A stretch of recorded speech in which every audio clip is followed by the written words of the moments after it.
Halo semuanya, ketemu lagi sama aku di episode kali ini.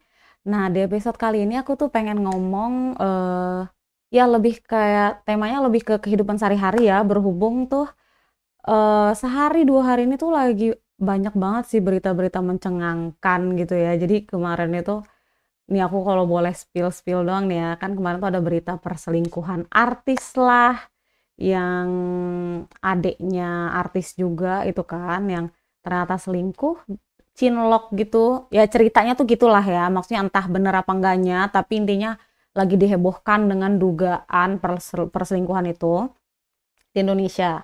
Terus yang kedua, ada heboh juga yang kapal selam itu wisata Titanic kapal selam di mana penumpangnya itu ada 5 orang miliarder gitulah, orang-orang kaya top dunia. Karena untuk wisata itu aja per orangnya katanya biayanya tuh sekitar 3,8 miliar atau berapa, 3 miliar lebih dong untuk wisata itu gitu. Jadi naik ke kapal selam ke bawah laut untuk melihat bangkai kapal Titanic seperti itu ya. Terus berita ketiga itu adalah di Korea sih, lagi heboh rumor datingnya Park Seo Joon dengan nggak tahu tuh nyebutnya apa ya, XOOS gitulah, YouTuber juga gitu. Jadi lagi heboh-heboh kayak gitu ya. Terus aku tuh cuman kayak berusaha apa ya, membaca situasi, melihat gitu kan, melihat fenomenanya aja sih. Jadi kayak akhir-akhir ini dengan segala banyak berita yang ada, itu kan yang terbaru kan, yang sebelumnya itu juga ada perselingkuhan lah, ini itu yang cowoknya penyanyi, terus abis itu ada yang tiba-tiba mengumumkan kehamilan lah, inilah itu gitu, jadi banyak kan. Nah terus tuh yang aku lihat dari situ tuh kayak gini loh, jadi apalagi netizen Indonesia ya, netizen Indonesia tuh khususnya tuh terkenal banget worldwide, maksudnya di seluruh dunia tuh kayak netizen yang powerful banget gitu. Jadi kayak karena Indonesia penduduknya tuh banyak kan, ratusan juta, dan yang netizennya yang aktif di Instagram atau lain-lain tuh banyak banget gitu. Jadi dia tuh bisa akan nyerbu suatu akun dan bisa ya dihujat lah, dihujat, dimaki-maki segala macem gitu. Atau kalau misalnya ada yang bagus, tiba-tiba datang dan memuji gitu kan. Polanya kan gitu kan, sering kayak misalnya kalau ada yang didukung, didukung berlebihan. Suatu saat kayak orangnya salah dikit, akan dihujat habis-habisan seperti itu. Jadi aku tuh kayak ngeliat ada fenomena yang mana namanya kayak netizen ini tuh kayak menjadi kayak apa ya, entah sanksi sosial atau menjadi salah satu standar hukum masyarakat gitu.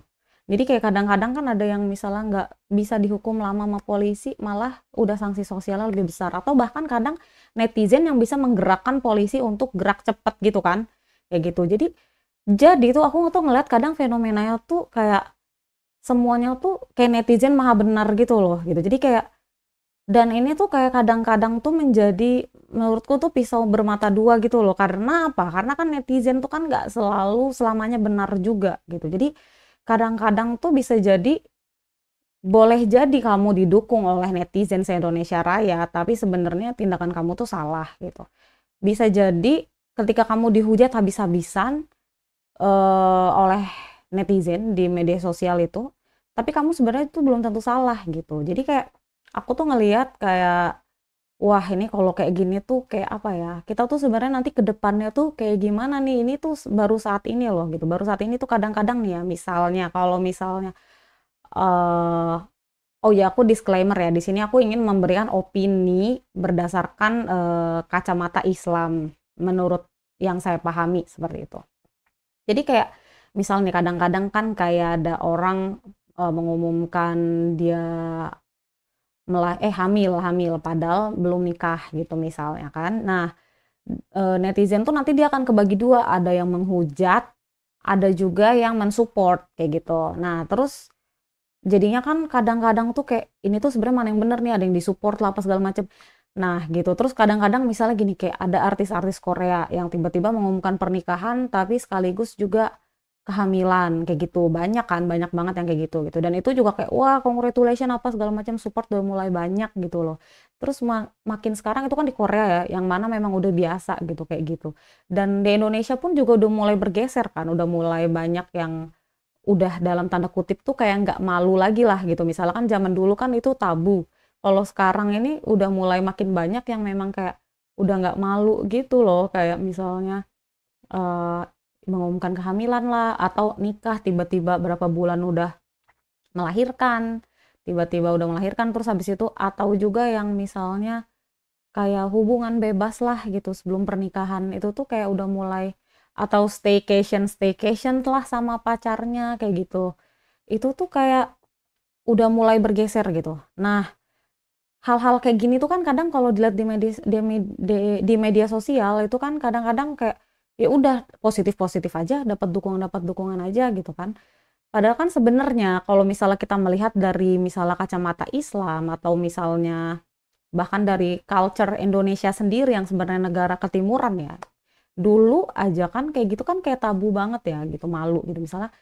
Nah itu misalnya mungkin culture bolehlah bergeser ya, mungkin bisa bergeser. Termasuk kayak misalnya di Korea juga udah mulai bergeser gitu dari segi berpakaian atau misalnya kayak tato gitu.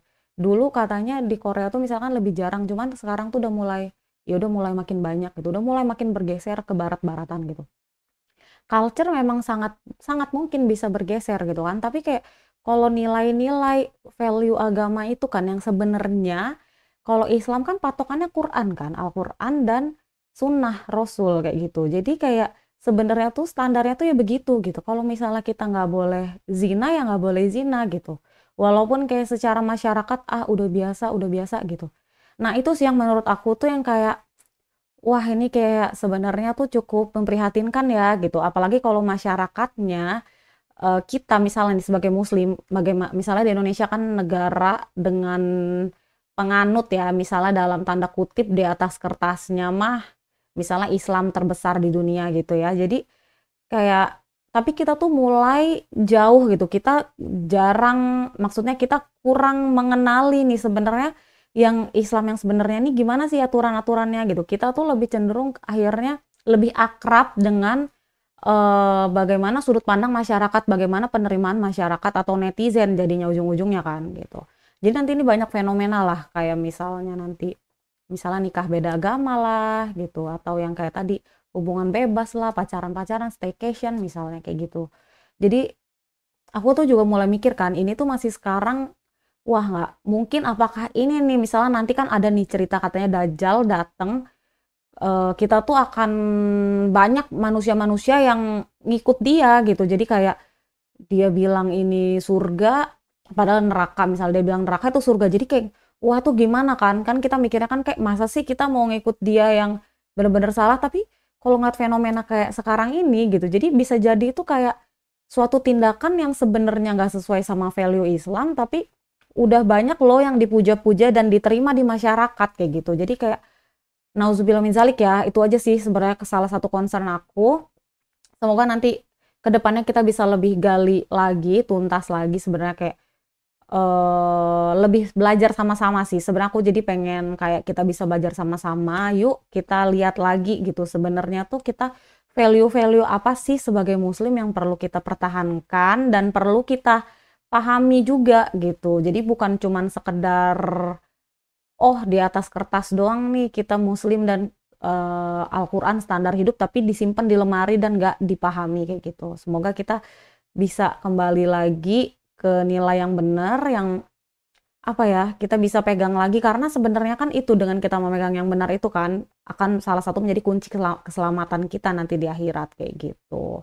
Jangan sampai kita yang kayak misal oh ya nggak sadar karena nggak mau cari tahu gitu kan gitu. Karena memang si Allah tuh Maha Pengampun ya, tapi kan at least kita juga berusaha lah karena kita tuh juga hambanya yang mencintai Allah kayak gitu. Jadi ya udahlah nanti kita akan belajar lagi sih sebenarnya kayak muslim, kenapa sih kita muslim tapi kayak nggak ngerasa apa ya terikat atau attach sama Islam kayak gitu ya, karena misalnya salah satu faktornya tuh kita tuh udah terlahirkan sebagai muslim tanpa benar-benar kita tuh mengenal lagi dari awal kayak misalnya ya maksudnya akidah-akidahnya, alasan-alasan why, maksudnya kenapanya itu kita mau berislam. Nah itu sih, makanya kita sama-sama yuk ke depannya insya Allah nanti kita belajar lagi, kita kupas tuntas lagi, kita gali lagi why-nya itu loh, kenapanya sehingga bisa menambah attachment kita lagi terhadap Islam dan juga kepada Allah gitu. Oke lah, semoga ini bisa bermanfaat buat kita semua sih sebenarnya, karena aku juga mau belajar dan juga semoga nanti ini bisa bagi yang ngeliat juga kita bisa sama-sama saling ngingetin gitu. Terima kasih semuanya, sampai ketemu lagi di video selanjutnya. Bye.